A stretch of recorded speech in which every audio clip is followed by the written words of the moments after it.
Subject theory.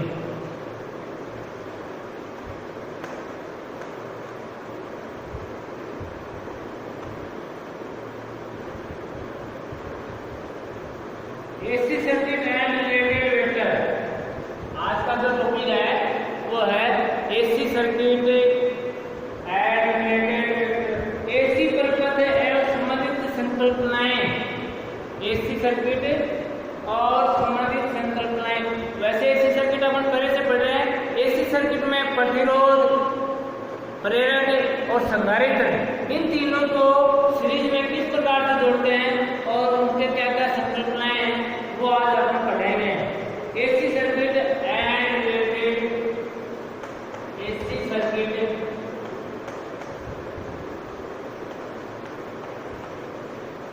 And related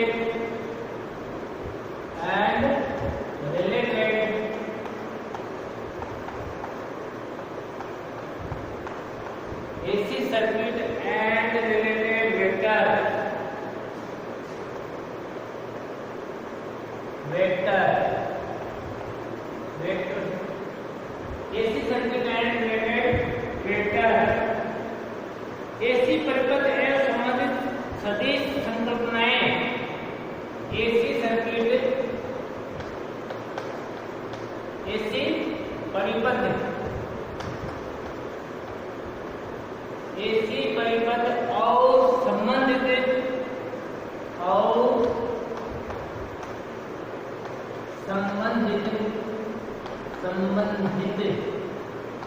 सदिश vector यानी सदिश संकल्पनाएं।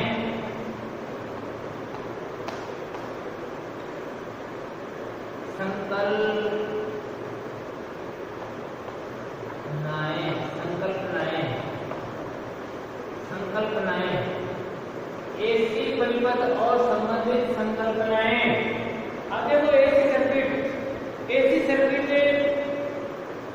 तो अपन पहले से पढ़ रहे हैं। तो सीरीज के बारे में, एसी सीरीज सर्किट जिसमें प्रतिरोधक, प्रेरक, प्रतिरोधी रेजिस्टेंस, इंडक्टर एंड कैपेसिटर श्रेणी क्रम में लगे हों, उनके लिए एसी परिपथ बनाए जाते हैं। अब ये निष्क्रिय जो अवयव है, क्या है? निष्क्रिय जो अवयव है, इनको श्रेणी क्रम में किस प्रकार से संयोजित किया जाता है? तो देखो, सबसे पहले है series AC circuit. Series AC circuit क्या होता है? प्रतिरोधक, प्रेरक और संधारित्र। प्रतिरोधक को इंग्लिश में बोलते हैं रेजिस्टेंस, इंडक्टर एंड कैपेसिटर।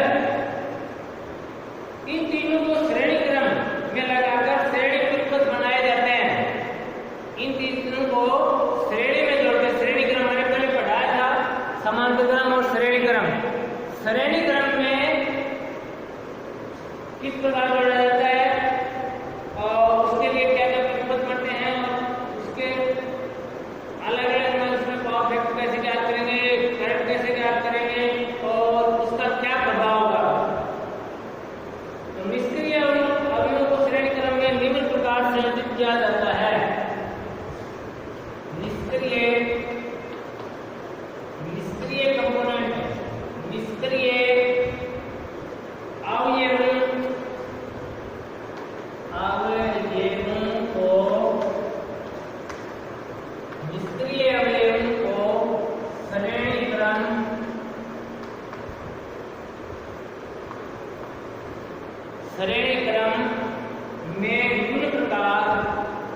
श्रेणी क्रम में निम्न प्रकार संयोजित किया जाता है, जोड़ा जाता है।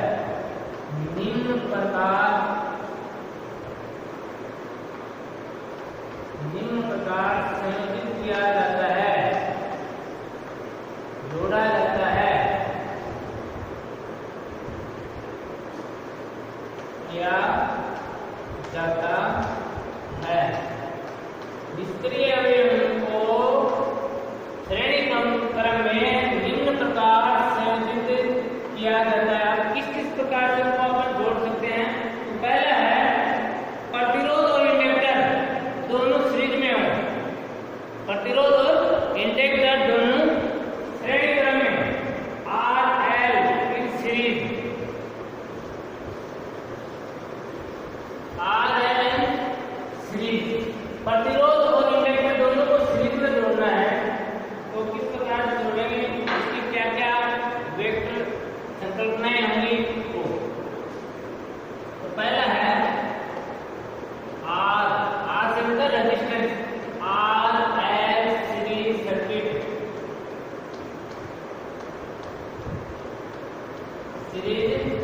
सर्किट। आर का मतलब क्या है? रेजिस्टेंस। एल क्या है? इंडक्टर। एल क्या है? इंडक्टर। तो देखो इसको किस प्रकार से जोड़ते हैं, मैं फिगर बनाता हूँ। आर जो प्रतिरोध होता है इसका सिंबल ये होता है,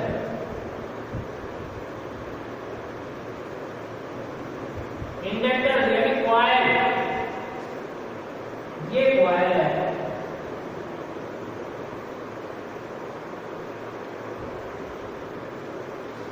थोड़ा नीचे बना देता हूं, ठीक है, तो और थोड़ा सा फट दिखाई दे, थोड़ा नीचे बना सकता हूं।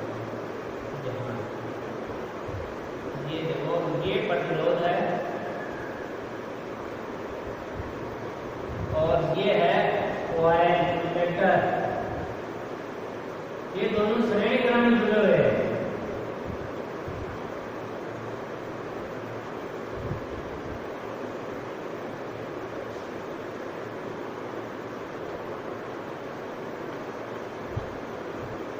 और इस परिपथ को V वोल्टेज एसी सप्लाई दी गई है, V वोल्टेज एसी सप्लाई दी गई है।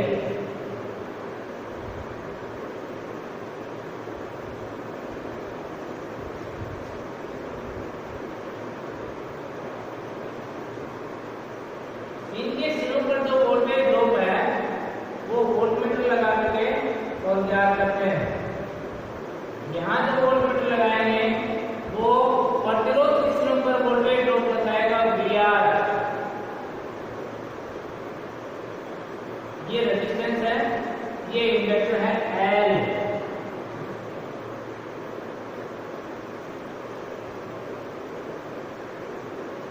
इसके सिरों पर जो वोल्टमीटर लगाएंगे वो इंडक्टर की वोल्टेज ड्रॉप बताएगा, प्रेरक की वोल्टेज ड्रॉप VL। इसको किससे प्रदर्शित करता है? VL से।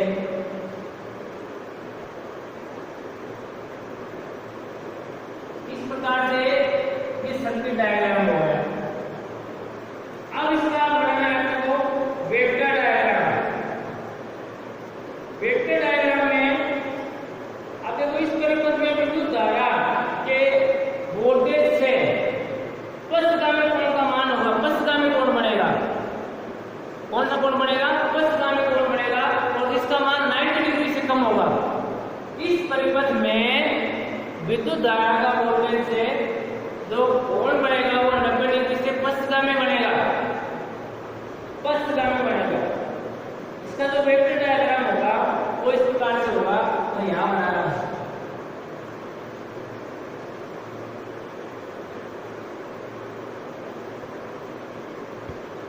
सदिश जो चित्र होगा इसका वो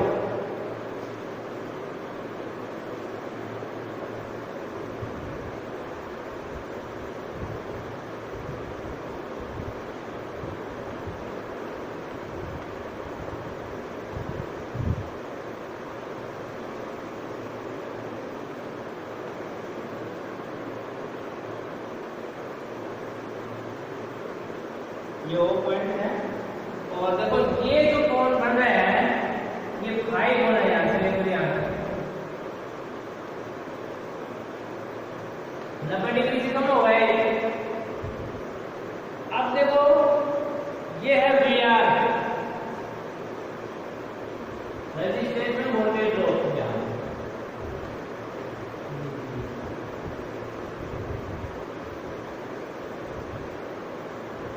और ये है VL,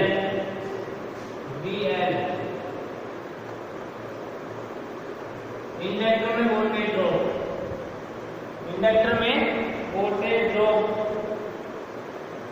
ये R है,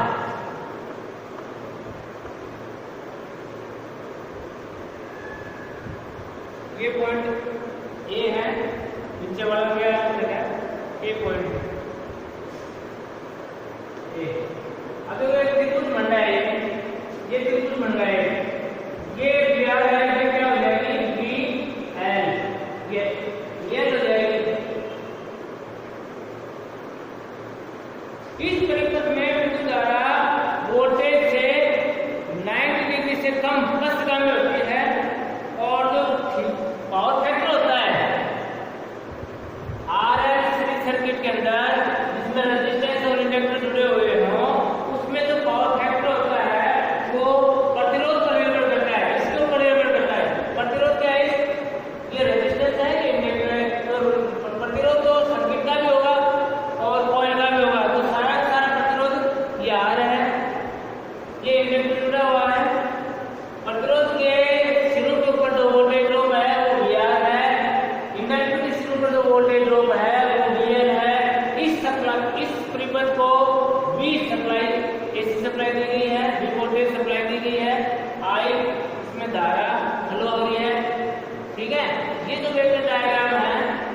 रेजिस्टेंस का वो इस प्रकार से है VR और रेजिस्टेंस जो रिजल्टेंट है इसका ये वेक्टर डायग्राम बन गया। अब ये एक त्रिभुज बन गया। अब ये क्या होता है तो यहाँ लिख लो VR क्या है क्या है मैं लिख देता हूँ। तो VR बराबर क्या है प्रतिरोध के सिरों पर वोल्टेज ड्रॉप। प्रतिरोध के सिरों पर वोल्टेज ड्रॉप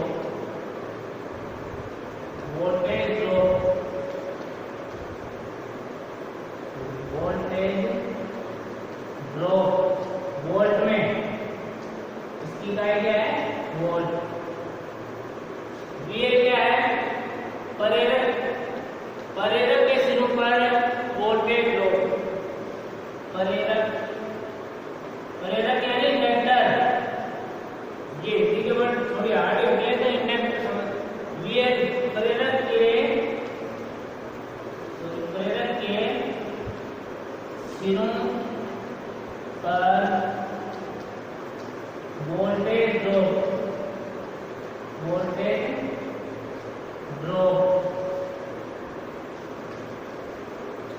ये प्रेरक के सिरों पर वोल्टेज ड्रॉप है। V क्या है दी जाने वाली वोल्टेज है, दी जाने वाली वोल्टेज।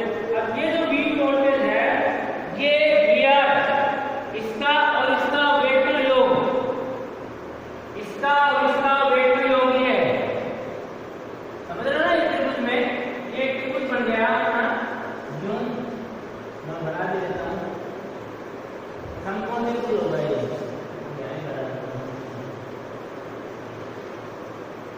ये समकोण त्रिभुज नंबर का एंगल है।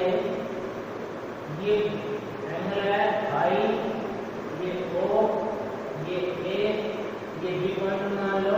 तो ये देखो ये VR में दर्शाता है, ये VL है और ये है V। ये वेक्टर त्रिभुज बन गया है। तो जो V है दी जाने वाली वोल्टेज है वो रेजिस्टेंस के सिरों पर वोल्टेज ड्रॉप और प्रेरक के सिरों पर वोल्टेज ड्रॉप, इन दोनों का वेक्टर योग है। क्या है वेक्टर योग है, सदिश योग है। तो समझ रहे हो मेरी बात। मैंने बताया अब इस परिपथ में जो धारा होगी वो क्या होगी पश्चगामी होगी।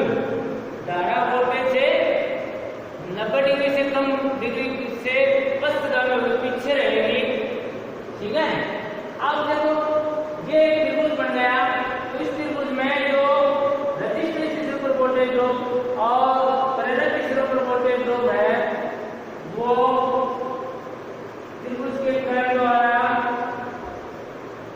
दी जाने वाले वोल्टेज को दर्शाएगा। तो V बराबर क्या होगा तो ये जो अप्लाइड वोल्टेज है, दी जाने वाली जो वोल्टेज है ये प्रतिरोध के सिरों पर वोल्टेज ड्रॉप और प्रेरक के सिरों पर वोल्टेज ड्रॉप का योग होगी।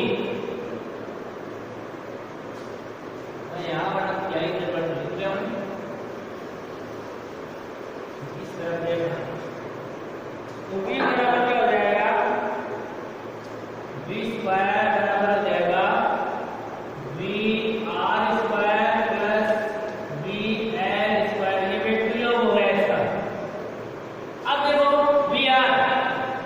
V बराबर क्या होता है हम के नियम में V बराबर होता है IR। क्या होता है IR। ये हो जाएगा V स्क्वायर या V स्क्वायर बराबर ये हो जाएगा I square R square plus ये हो जाएगा I स्क्वायर और L इलेक्ट्रिक के सिरों पर जो प्रतिरोध होता है वो XL होता है। मैंने बताया था XL स्क्वायर। अब देखो ये होगा V स्क्वायर या V स्क्वायर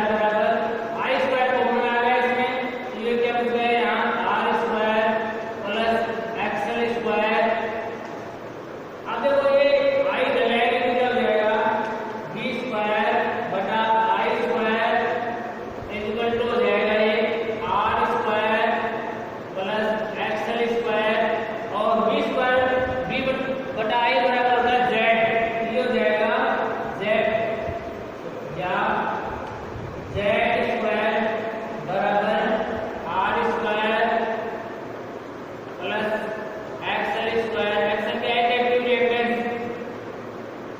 प्रेरकीय प्रतिघात। एक्सएल स्क्वायर इसकी इकाई ओम होती है, इसकी भी ओम होती है। अब इसकी स्क्वायर हटाएंगे तो जेड बराबर क्या आ जाएगा? जेड क्या है? इम्पीडेंस। जब मैंने बताया था इम्पीडेंस एसी सर्किट में जो कुल प्रतिबाधा होती है उसको इम्पीडेंस बोलते हैं, इसकी इकाई भी ओम होती है। तो जेड बराबर क्या हो जाएगा? R square plus XL square और इसका पूरे का वर्गमूल, इसका स्क्वायर हटाएंगे इसका वर्गमूल हो गया।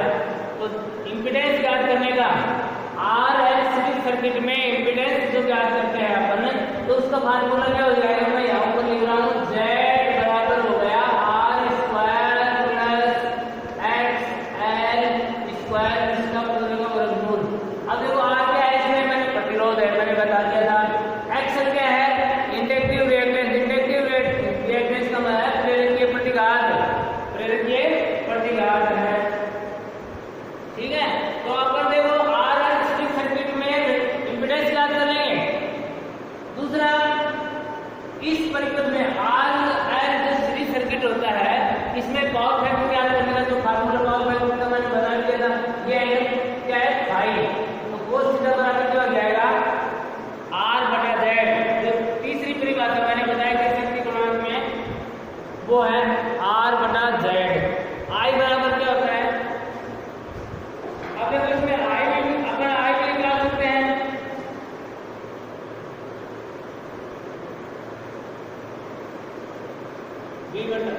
ठीक है, तो देखो अपन ये कुल प्रतिबाधा, इस परिपथ की कुल प्रतिबाधा जो ज्ञात करेंगे अपन इम्पीडेंस, वो क्या हो जाएगी? प्रतिरोध का स्क्वायर प्लस इंडक्टिव रिएक्टेंस का स्क्वायर उसका वर्गमूल।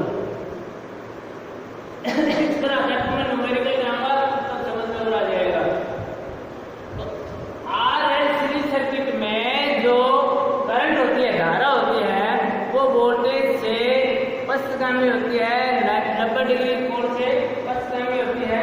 और ये जो वेव का डायग्राम मैंने बनाया है इसका, क्योंकि देखो इसमें जो शक्ति गुणांक होगा वो प्रतिरोध की वजह से होगा।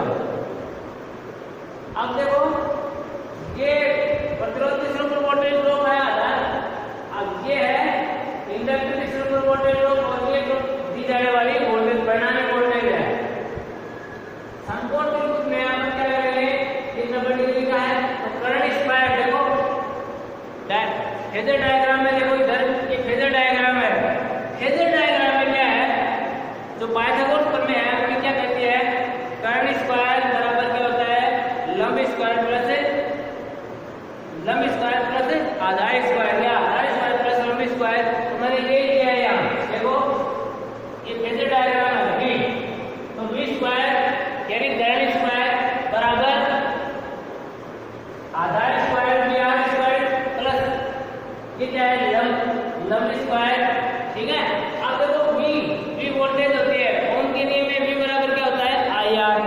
तो V बराबर क्या होगा? आई स्क्वायर आर स्क्वायर होगा। ऐसे ही वी एल ये हो गया V स्क्वायर आई स्क्वायर एक्सएल स्क्वायर। अब आई स्क्वायर मैंने कॉमन ले लिया, यहाँ बच गया R square plus XL square. XL क्या है? Inductive reactance. इंडक्टिव रिएक्टेंस है प्रेरकीय प्रतिबाधा, प्रेरकीय प्रतिबाधा है, इसकी इकाई में ओम होती है। आई को इधर ले आए अपन, तो ये होगा V स्क्वायर बटा आई स्क्वायर। तो V स्क्वायर बटा आई स्क्वायर बराबर क्या होता है? Z square. जेड क्या होता है? ठीक है, V बटा आई बराबर क्या है? जेड। जेड बराबर क्या है? V बटा आई। अगर उसमें करंट ज्ञात कर सकते हैं, इम्पीडेंस ज्ञात कर सकते हैं और वोल्टेज ज्ञात कर सकते हैं, ये सूत्र है। तो आई बराबर क्या हो गया? V बटा जेड। करंट ज्ञात करेंगे तो ठीक है। इस परिपथ में जो पावर फैक्टर ज्ञात करेंगे उसका फार्मूला क्या हो जाएगा? cos फाई, क्योंकि फाई एंगल है 90 डिग्री से कम है ये, तो cos फाई बराबर क्या होगा? आर बटा जेड। आर क्या है? प्रतिरोध। जेड क्या है? इम्पीडेंस। इम्पीडेंस मैंने बताया था एसी सर्किट में जो टोटल प्रतिबाधा होती है उसको इम्पीडेंस बोलते हैं।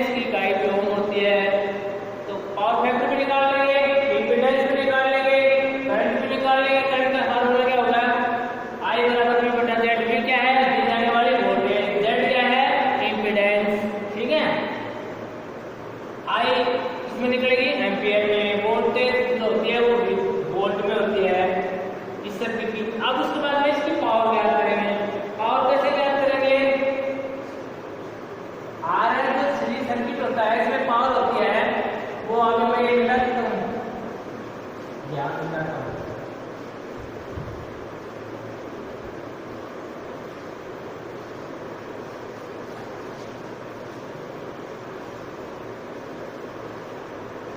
जो आरएल जो सीरीज सर्किट होता है, श्रेणी परिपथ होता है, इसमें जो पावर होगी वो होगी V × I, पावर P बराबर हो जाएगा V × I × cos phi, इसमें phi कौन ले लेता है, ये पावर हो जाएगी। तो आरएल सीरीज सर्किट समझ में आ गया। आर मतलब प्रतिरोध, एल का मतलब है प्रेरक, इंडक्टर। प्रतिरोध और इंडक्टर दोनों श्रेणी क्रम में जुड़े हुए हों तो मैंने फिगर भी बता दिया। फिगर के प्रतिरोध की super voltage drop VR, inductor की सुपर वोल्टेज ड्रॉप VL, दी जाने वाली वोल्टेज V, AC करंट बहने वाली I। ये फेजर डायग्राम है इसका, वेक्टर डायग्राम, ये फेजर डायग्राम, ठीक है। इसमें मैंने बता दिया समकोण त्रिभुज है। समकोण त्रिभुज में अपन फेजर डायग्राम से लेंगे तो क्या होगा, कर्ण स्क्वायर बराबर क्या होता है, आधार स्क्वायर प्लस लंबी स्क्वायर, ठीक है। तो देखो यही मैंने यहाँ दिया है, कर्ण क्या है V, ये V है, आधार क्या है VR इसका स्क्वायर, लंब क्या है VL स्क्वायर। अब अगर हमने अनुसार सूत्र लगा दिए, ये आ गया, क्योंकि V बराबर IR होता है, V बराबर क्या होता है IR, I क्या है करंट, R क्या है प्रतिरोध, ठीक है। तो इस V की जगह मैंने ये लिख दिया IR। अब I स्क्वायर देखो यहाँ भी है, यहाँ के कॉमन ले लिया, ये R स्क्वायर बन गया प्लस XL स्क्वायर हो गया, ठीक है। तो अब ये I स्क्वायर इधर लेके आएंगे, V स्क्वायर बटा I स्क्वायर बराबर होता है Z स्क्वायर, क्योंकि अब ये देखो Z बराबर क्या होता है V बटा I, total resistance. AC circuit की जो प्रतिबाधा होती है उसको इम्पीडेंस बोलते हैं। तो ये Z स्क्वायर बराबर क्या हो गया, R square plus XL square, इसकी स्क्वायर डायरेक्ट इसका वर्गमूल हो गया। तो Z बराबर क्या फार्मूला आ गया अपना, R स्क्वायर प्लस, यानी इम्पीडेंस ज्ञात करने का ये फार्मूला रहेगा, ये फार्मूला इम्पीडेंस ज्ञात करने का। पावर फैक्टर ज्ञात करने का फार्मूला R बटा Z, R क्या है प्रतिरोध, Z क्या है इम्पीडेंस। पावर फैक्टर की कोई इकाई नहीं होती, मैंने कल बताया था, पढ़ाया भी दिया था। इम्पीडेंस की इकाई ओम होती है। उसके बाद हम इस सर्किट की परिपथ की करंट भी ज्ञात कर सकते हैं। I बराबर क्या होता है V बटा Z, V क्या है वोल्ट में, Z क्या है टोटल प्रतिबाधा इम्पीडेंस जिसको बोलते हैं वो, ठीक है। ये समझ में आ गया, हो गया।